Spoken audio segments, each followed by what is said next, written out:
మన కంటికి వచ్చే ప్రతి సమస్య నుంచి బయటపడడానికి, మన ఐసైట్ ప్రాబ్లమ్‌ని రివర్స్ చేసుకోవడానికి ఒక మంచి థెరపీ ఉందంటున్నారు.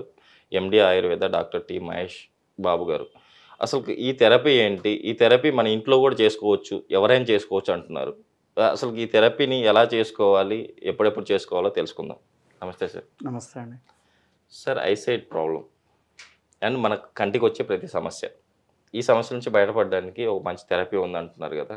థెరపీ ఏంటి? ఈ థెరపీని ఎలా చేసుకోవాలి? ఖచ్చితంగా తెలుసుకుందాం.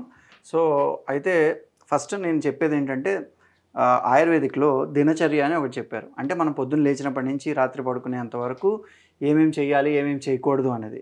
యాక్చువల్‌గా ఇప్పుడు నేను చెప్పబోయేది, మనం మాట్లాడుకోబోయేది కూడా ఆ దినచర్యలో చెప్పిన ఒక భాగమే. ఓకే. కాకపోతే మనం కాలం మారుతున్నప్పటి నుంచి అది స్లోగా దినచర్య నుంచి బయటికి వెళ్ళిపోయి ఒక థెరపీ లాగా వచ్చేసి అవసరం ఉన్న వాళ్ళు చేసుకునేలాగా వచ్చింది.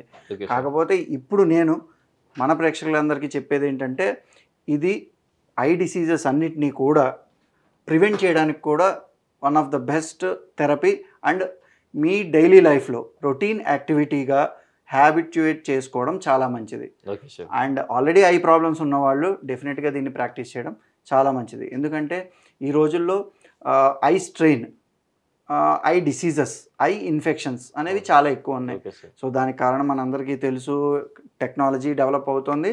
సో ఆబ్వియస్గా ఐ మీద భారం ఎక్కువ అవుతుంది.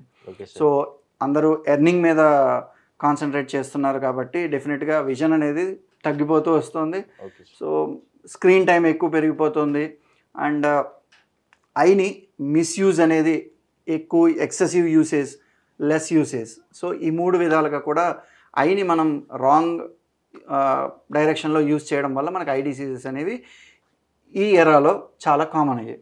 సరే, అసలు ఇప్పుడు థెరపీ అంటున్నారు కదా మన ఐసైట్ ప్రాబ్లమ్కి, అంటే ఐసైట్ని రివర్స్ చేసుకోవడానికి. ఈ థెరపీ ఏంటి? ఇది ఎలా చేస్తారు సార్? దీని పేరు Pada Abhyanga. Okay sir. So Abhyanga అంటే ఒక పర్టికులర్ ఏరియాలో ఆర్ ఒక పర్టికులర్ పాయింట్లో ఓకే సార్. జెంటిల్గా ప్రెషర్ అప్లై చేసి ఆర్ మసాజ్ చేయడం. Okay sir. సో కామన్ లాంగ్వేజ్లో అందరూ మసాజ్ అంటారు, దాన్ని కరెక్ట్గా మనం పదం వాడాలంటే ఆయుర్వేదిక్లో అభ్యంగ అంటాం. Okay sir. సో పాద అంటే సాంస్క్రిట్లో కాళ్ళు. Okay sir. సో కాళ్ళల్లో ఒక సెర్టైన్ ఏరియాలో మనం కనుక అభ్యంగ చేస్తే ఐసైట్ అనేది డెఫినెట్గా ఏమైనా ప్రాబ్లం ఉంటే బ్యాక్ రావడం ఆర్ డెఫినెట్గా ఐ హెల్త్ అనేది బాగా మెయింటైన్ అవుతుంది. ఇది మనకి నేను ఇందాక చెప్పినట్టుగా దినచర్య అంటే మనం రెగ్యులర్గా డైలీ యాక్టివిటీస్లో ఒక వన్ ఆఫ్ ద బెస్ట్ ప్రొసీజర్గా చెప్పబడింది. సార్, ఇప్పుడు కాళ్ళకి మన ఐకి మధ్య సంబంధం ఏంటి సార్? మంచి క్వశ్చన్ అండి. ఎందుకంటే మీకే కాదు, ఇది వింటున్న వాళ్ళందరికీ కూడా ఈ డౌటే వస్తుంది, ఎక్కడ కాళ్ళకి చేస్తే పైన కళ్ళు ఎలా పనిచేస్తాయి అని చెప్పి. సో డెఫినెట్గా ఇప్పుడు ఆయుర్వేదిక్లో కూడా డిఫరెంట్ టైప్స్ ఆఫ్ ఎనటమికల్గా చెప్పారు. దాంట్లో మన బాడీలో 2 టైప్స్ ఆఫ్ నాడీస్ ఉంటాయి. అంటే లెఫ్ట్ వేప్ ఒకటి, రైట్ వేప్ ఒకటి. గాంధారి అనే ఒక నాడి, పుష అనే ఒక నాడి, అది లెఫ్ట్ లెగ్ నుంచి లెఫ్ట్ ఐకి, రైట్ లెగ్ నుంచి రైట్ ఐకి కనెక్ట్ చేస్తుంది అని చెప్పి. కాకపోతే యోగిక్ శాస్త్ర ప్రకారం కూడా, యోగా ప్రకారం కూడా నాడీలు ఉంటాయని చెప్పారు. ఇదే సేమ్ థియరీ చెప్తారు. కానీ మోడర్న్గా ఎలోపతిక్ వెస్టర్న్ సైన్స్లో తీసుకుంటే ఎనటమికల్గా మాత్రం ఏమీ కనెక్షన్స్ లేవు. Okay sir. కాకపోతే ఇక్కడ చాలా రకాల న్యూరోవాస్కులర్ బండిల్స్ అంటే మన నరాలకు సంబంధించిన గుంపులు, బండిల్స్ లాగా ప్రజెంట్ ఉన్నాయి. అవి ఇక్కడి నుంచి పై వరకు కూడా ఒకటే కనెక్షన్ ఉంది. Okay sir. సో ఆ విధంగా ఒకటి చెప్పచ్చు. అండ్ ఇంకోటి ఏంటంటే ఆయుర్వేదంలో మన బాడీ ఫార్మేషన్ అప్పుడు చెప్పింది ఏంటంటే కాళ్ళు రెండు ఒకే దాని నుంచి పుట్టడం అండ్ ఒకే నెలలో, అంటే baby for example first month, second month, third month ఇలా 9 మంత్స్లో ఏ ఆర్గన్స్ ఏ మంత్లో డెవలప్ అయ్యాయని చెప్తారు కదా. అలాగా ఐస్ అండ్ ఫీట్, కాళ్ళు మరియు కళ్ళు ఒకే మంత్లో డెవలప్ అవుతుందని అండ్ ఒకే చోట నుంచి ఆరిజిన్ అవుతాయని చెప్పబడింది. Okay sir. అండ్ ఇంకా మనం చూసుకుంటే కనుక ఐ యొక్క రిలేషన్ అండ్ ఫీట్ యొక్క రిలేషన్ కూడా బ్రెయిన్లో ఒకే చోట యాక్సెస్ ఉంటుంది. దాన్ని కార్టెక్స్లో ఏరియా 2 అంటారు. సో యాక్చువల్గా మన బ్రెయిన్లో ఈ సెరిబ్రల్ కార్టెక్స్లో కొన్ని ఏరియాస్ ఉంటాయండి. ఆ ఏరియాస్లో ఈ ఏరియా 2 అనే చోటే కళ్ళకి సంబంధించిన అసోసియేషన్ అండ్ దీనికి సంబంధించిన అసోసియేషన్ ఒకే ఏరియాలో ఉండడం వల్ల కూడా ఈ కళ్ళకి చాలా కనెక్షన్ ఉంది. Okay sir. కావాలంటే ఈ సైన్స్ని అంతా మీరు అర్థం చేసుకోవడం కన్నా కూడా నేను మీకు ఏం చెప్తున్నానంటే, ఒకసారి ఇప్పుడు నేను చెప్పబోయేది మీరందరూ ఒకసారి ప్రాక్టీస్ చేసి ఆ ఎఫెక్ట్స్ని మీరు డెఫినెట్గా కళ్ళతో మీరే డెఫినెట్గా అబ్జర్వ్ చేయండి. అబ్జర్వ్ చేసి రిజల్ట్ ఎప్పుడైతే వస్తుందో ఆటోమేటిక్గా ఇప్పుడు నేను చెప్పిందంతా మీకు ఖచ్చితంగా అర్థమవుతుంది. సార్ ఇప్పుడు ప్రాక్టికల్గా మీరు చేసి చూపిస్తా అన్నారు కదా, సరే చేద్దామా? డెఫినెట్గా అండి. Okay sir. సో ఈ పాదాలని కనుక తీసుకుంటే ఓకే సార్. మనకి మనం యూజ్ చేసే ఆయిల్స్ ఉన్నాయి కదా, నూనె. సో వాటిల్లో కల్లా బెస్ట్ ఆయిల్ తెల్లతైల అండి, అంటే నువ్వుల నూనె. సో నువ్వుల నూనెని కొంచెం ఇలా గిన్నెలో తీసుకుని ఓకే సార్ ప్రతిరోజు morning and evening, but at least okay sir any one time.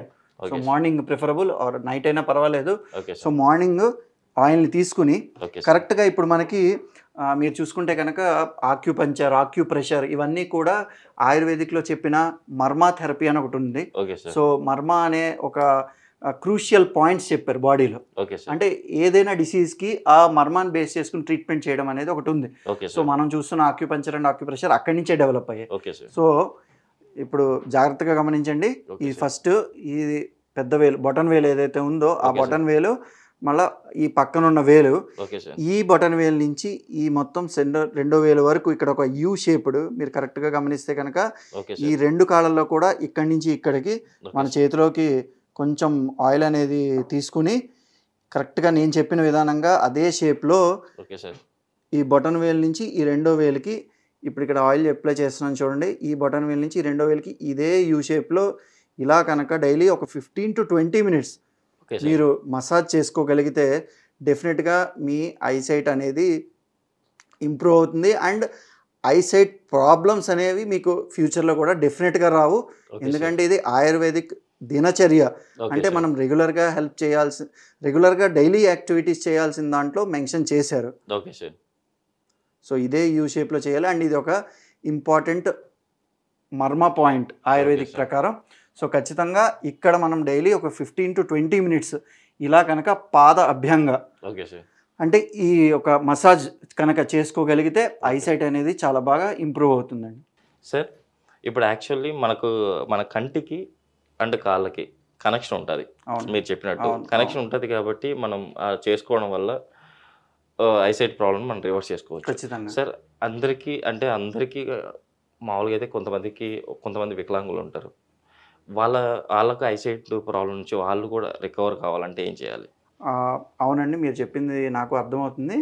అయితే ఇక్కడ ఇప్పుడు మనం ఐసైట్ మెయింటైన్ చేసుకోవడానికి, ఐ డిసీజెస్ని ప్రివెంట్ చేసుకోవడానికి, లేదా ఐసైట్ని రివర్స్ చేసుకోవడానికి మనకి చాలా ఆప్షన్స్ ఉన్నాయి. ఇప్పుడు మెడిసిన్స్ ఉన్నాయి, ఆయుర్వేదిక్లోనే డిఫరెంట్ థెరపీస్ ఉన్నాయి. Okay sir. ఓకే, అయితే ఇప్పుడు ఫర్ ఎగ్జాంపుల్ నార్మల్గా మనం డైలీ యాక్టివిటీస్ హెల్తీగా ఉన్న ఇండివిజువల్స్ అందరికీ ఈ పాదాభ్యంగం అనేది ఒక వరం లాంటిది. Okay sir. కళ్ళని మంచిగా హెల్తీగా పెట్టుకోవడానికి. Okay sir. పాపం ఎన్నో కారణాల చేత ఎవరైతే కోల్పోయి ఉండొచ్చు అలాంటి వాళ్ళకి ఈ ఆప్షన్ అనేది దొరకదండి. Okay sir. బట్ వేరే డిఫరెంట్ మెడిసిన్స్ పరంగా కానీ థెరపీస్ పరంగా కానీ చేసుకోవచ్చు. అయితే నేను చెప్పేది ఏంటంటే, మనకి డెఫినెట్గా కాళ్ళు ఉన్న వాళ్ళందరిలోకి కాళ్ళకి ఇప్పుడు సంబంధం అందరికీ అర్థమై ఉంటుంది. కాబట్టి ఖచ్చితంగా ఈ విధంగా డైలీ 15 to 20 minutes పాదాభ్యంగా అనేది చేసుకుంటే ఖచ్చితంగా వాళ్ళ కళ్ళు హెల్దీగా ఉంటాయని. ఈ థెరపీ కాకుండా ఇంకేమైనా థెరపీస్ ఉన్నాయా? మరి డెఫినెట్గా అండి. ఇప్పుడు దీంతో పాటుగా నేను ఇప్పుడు ఎలాగైతే మన ఐస్కి ఈ ఫీట్ యొక్క ఇంపార్టెన్స్ ఉందని చెప్పాను, సో ఈ ఫీట్ని అంతే కేర్ఫుల్గా మనం తీసుకోవాలి. కాబట్టి మనకున్న ఐ స్ట్రెయిన్ అండ్ ఐ మీద మనం పెట్టే ప్రెషర్ తగ్గడానికి మనం హైడ్రోథెరపీ కూడా ప్రాక్టీస్ చేయొచ్చండి. సింపుల్గా ఒక బకెట్ వాటర్ తీసుకుని అందులో ఐస్ క్యూబ్స్ వేసుకుని జస్ట్ మన లెగ్స్ ములిగేంత వరకు ఒక 15 to 20 minutes అందులో కాళ్ళు పెట్టుకుని రిలాక్స్డ్గా కూర్చోండి. దయచేసి ఆ టైంలో మొబైల్ వాడకుండా ఏదైనా మంచి పుస్తకం, బుక్ చదువుకోగలిగితే మీకు బుక్ చదివిన ఒక హ్యాబిట్ లాగా ఉంటుంది. అండ్ అదే టైంకి ఈ హైడ్రోథెరపీ ఏదైతే ఉందో మీ ఫీట్ ఈ మొత్తం కూల్ అయ్యి రిలాక్స్ అవుతుంది. అండ్ డెఫినెట్గా దాని ఎఫెక్ట్ మీ ఐస్ మీద పడుతుంది. సో ఇది డెఫినెట్గా మీరు ప్రాక్టీస్ చేస్తే మీరే అబ్జర్వ్ చేయొచ్చు. సార్ ఇప్పుడు యాక్చువల్లీ మనం ఈ థెరపీ చేసాం లెగ్స్కి, అవును. బట్ ఈ హైడ్రోథెరపీ అంటున్నారు కదా మీరు, హైడ్రోథెరపీ ఏ టైంలో చేసుకోవాలి? వెంటనే అంటే ఇది చేసుకున్న తర్వాత వెంటనే చేసుకోవాలంటారు? మనం ఆయిల్ అప్లై చేసుకుని ఒక 20 మినిట్స్ ఉండి ఆ తర్వాత మనం ఈ హైడ్రోథెరపీ అనేది ప్రాక్టీస్ చేయొచ్చు. లేదా మనకి నైట్ వర్క్ అంతా అయిపోయి బాగా స్ట్రెస్ అయిపోయి వచ్చిన తర్వాత స్నానానికి వెళ్ళే ముందు ఒక 20 మినిట్స్ ఏదైనా బుక్ తీసుకుని మనం ఈ హైడ్రోథెరపీ ప్రాక్టీస్ చేస్తూ హ్యాపీగా ఆ బుక్ చదువుకుని కొంచెం రిలాక్స్ అయ్యి ఆ తర్వాత స్నానానికి వెళ్ళి మిగిలిన పనులు చేసుకోవచ్చు. లేదా ప్రతిడే మార్నింగ్ కూడా చేయొచ్చు. అంటే మార్నింగ్ చేసి మనం వర్క్కి వెళ్తే ఇంకా ఆ ఐ స్ట్రెయిన్ అవ్వకుండా కూడా మనం ప్రివెంట్ చేయొచ్చు. సార్ అసలుకి ఇంతవరకు ఎవ్వరు అంటే నేను ఇన్ని ప్రోగ్రామ్ చేస్తున్నాను, బట్ ఎక్కడ ఇలాంటి థెరపీని అయితే నేను చూడలేదు. అంటే ఐసైట్ రివర్స్ అవుతుంది అని చెప్పేసి.